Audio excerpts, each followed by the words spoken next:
Hello and welcome to another episode of the Wrestling Review Podcast, where each episode we take a look back at another classic episode of WWF Monday Night Raw.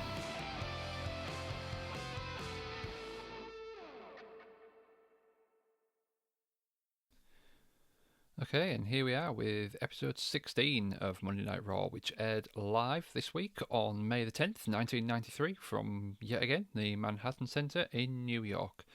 We start off with a video of Shawn Michaels out in the street earlier tonight, and he and Mr. Perfect start brawling and fighting in the street.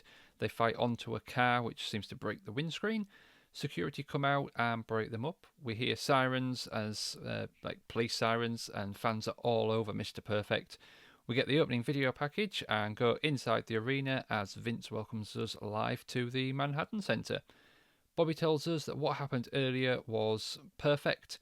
Mr. Perfect, that is, was paid off by Jim Duggan as we see damage that was done to the car. Bobby, the Brain, and the Macho Man then talk about Yokozuna and Mr. Perfect being Lumberjacks tonight. So, obviously, from that, you can tell that our commentators this evening are going to be Vince McMahon, Randy Savage, and Bobby Heenan again.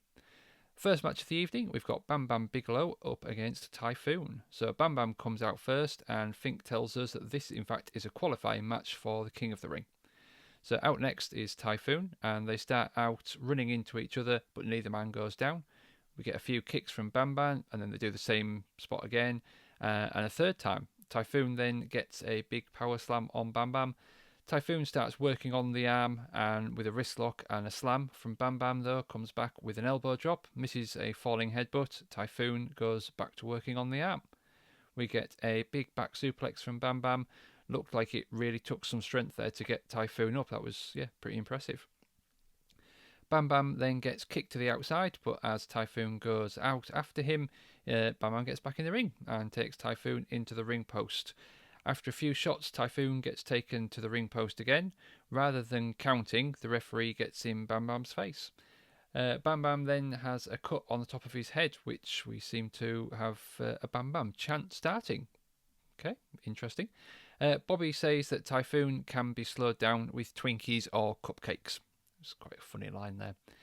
Bam Bam with a chin lock as we go into the advert break. When we come back, we've got Typhoon clubbing Bam Bam and whips him into the corner. Bam Bam moves out the way though, picks Typhoon up for a Samoan drop, and then goes off the top rope to hit a headbutt for the 1-2-3. And with that, Bam Bam has qualified for King of the Ring. We get another Smoking Guns promo with them riding horses as we see their line, "They're coming." Billy and Bart, the Smoking Guns, but they don't get to talk.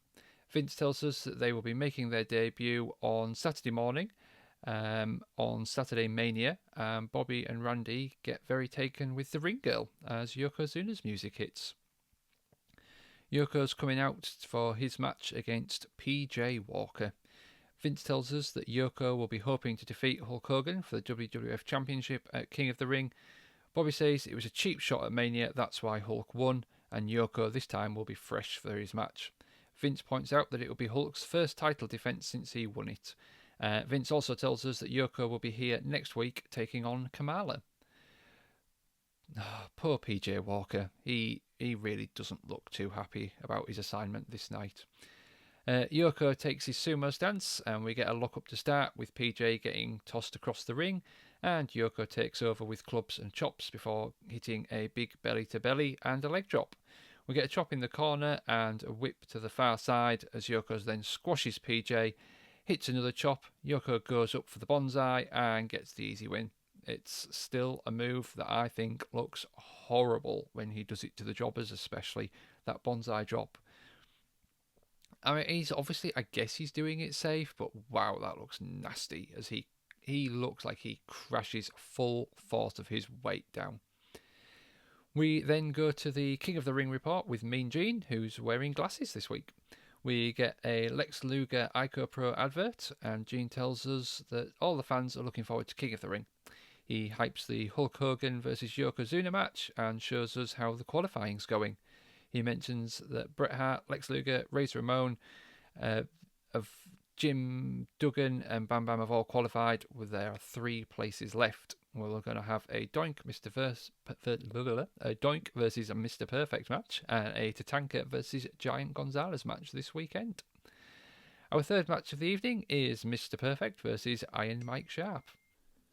So we come back from the adverts and we see the ring girl, and Bobby asks if it's knobs or sags from the Nasty Boys.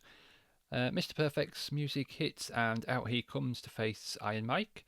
Perfect takes his chewing gum out and puts it in the mouth of the ring girl. It was, not something I particularly needed to see. Iron Mike then gets the better of the lockup, showing his power first, but Mr. Perfect gets a headlock and a dropkick, takes Mike to the outside. Mike then gets brought in over the top rope, chops from Mr. Perfect and a rake to the eyes from Iron Mike, but Mike gets his head rammed into the turnbuckle 10 times and Perfect then hits a series of chops. Mike hits his own chops and we get back and forth chops that sound hard, like these guys are slugging on each other. Mr. Perfect gets the better of it though and takes off a strap before hitting a knee lift, but Iron Mike comes back again. We see then Bobby is watching TV as he says he's sick of watching Mr. Perfect. Randy wants to watch the film about a girl who goes to Dallas. Less said about that, the better. Mr. Perfect comes off the ropes. Iron Mike drops his head down, but Mr. Perfect puts the brakes on, hits the Perfect Plex and gets the win. After the break, we will have a Mr. Hughes match as Bobby gets the TV remote taken off him. We come back and Bobby is in the ring. Randy says he's trying to get the phone number of the ring girl. We see the Kamikaze Kid is already in the ring. Bobby is now chasing her around the ring, and we get an Ico Pro advert with Tatanka and then the Slim Jim advert. Not quite sure what that was all about there. We then have the Mr. Hughes versus Cannonball Kid match. So Mr. Hughes makes his way to the ring with Harvey Whippleman, and they are shocked that Harvey is his manager. Fink introduces his opponent this week as the Cannonball Kid, although Vince keeps calling him the Kamikaze Kid, but he's calling himself Cannonball Kid this week. Either way, he gets hit by a big slam and then picked up and by his ears and slammed down hard by Mr. Hughes. Vince hypes a show that's coming on Wednesday night called Sex, Love and Cold Hard Cash on the USA Network. Kamikaze or Cannonball Kid tries to fight out of the corner but gets whipped hard into the opposite side. Bobby suggests that the Kid change his name to the Heartbreak Kid or the No Look Kid. And I'm not sure at this point if Shawn Michaels was the Heartbreak Kid yet. I think he is. I can't remember if they've referred to him as that or not, but it's interesting that it was mentioned here as a throwaway nickname for the Kid. We get a big slam from Mr. Hughes and he gets the win before tossing the Kid to the outside. We next see an advert for All American Wrestling and hype the places that they're going Sundays on USA. Next week they will have a Crush versus Blake Beverly match. So then out come the Lumberjacks for our next match, and yes, they are in fact wearing Lumberjack shirts, like flannel plaid shirts, yeah.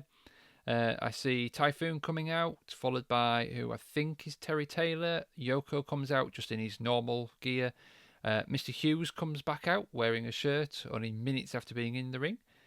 It basically just looks like everyone who was already on the show tonight. We go to a break and then the Lumberjack match is coming up next. We come back, we see Bam Bam's out there too as Hacksaw also makes his way to the ring. So, time for our Shawn Michaels versus Hacksaw Jim Duggan match. Hacksaw goes out and attacks Yokozuna from behind before the match begins. I see Mr. Perfect's out there now and Bob Backlund as well as Tatanka. We get big USA chants starting. Shawn's music plays and he comes out on crutches wearing street clothes that we saw him in earlier when he was fighting with Mr. Perfect. Shawn's making out that he can't wrestle. Mr. Perfect attacks him from behind and throws him onto the ring, and suddenly Shawn isn't injured. Perfect throws him back into the ring and then the bell rings. We get an atomic drop from Hacksaw Jim and a scoop slam, and he takes Shawn into two corners before hitting the slam. An elbow drop gets a 2. Jim then rips Shawn's shirt off and knocks him flying. I get another big Shawn is gay chant from the crowd, and we see a really cool shot from the corner looking down to see everyone standing around the ringside and the two of them in the ring.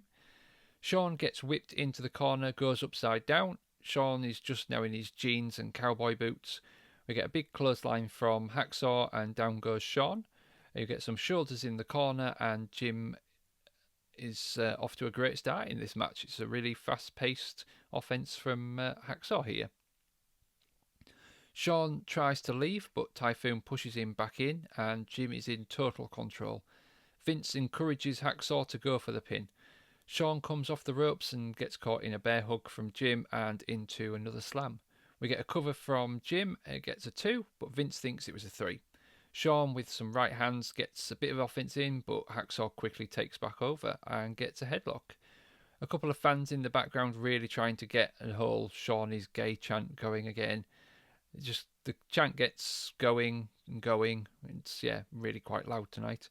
Shawn is tied up in the ropes and Jim kicks away at him before tossing him to the outside. At which point Mr. Perfect is over to stop Shawn running away.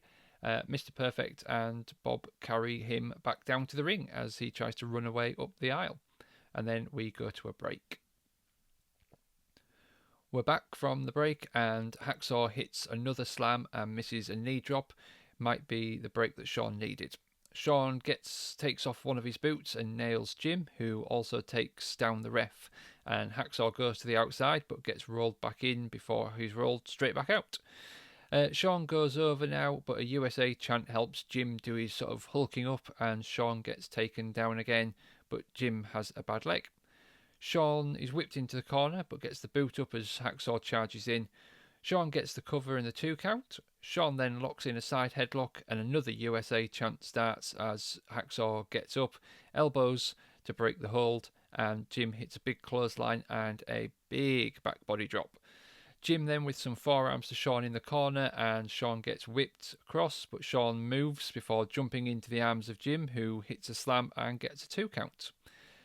Hacksaw then gets down into his 3-point stance and knocks Shawn to the outside and into the heel Lumberjacks, so he gets a bit of a break. We go to the adverts, and when we come back, Shawn is somehow in control. Shawn, though, misses a splash in the corner as Vince tells us we are running out of time. Bam Bam then gets up on the apron and distracts Jim. Shawn gets a knee to the back and throws Jim out in front of Yokozuna, who hits a chop and a leg drop. Bam Bam then is distracting the referee as Yokozuna rolls Jim back in.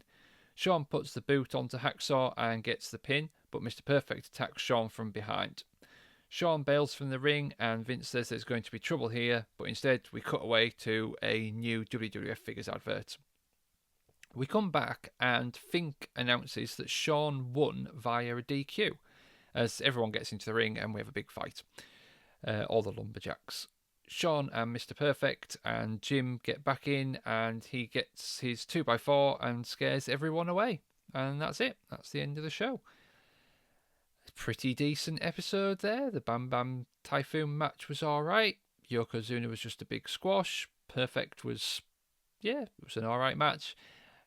Mr. Hughes just dominated Cannonball Kid. And then the Shawn Michaels Hacksaw Jim Duggan match was, better than expected. I thought Jim Duggan really surprising.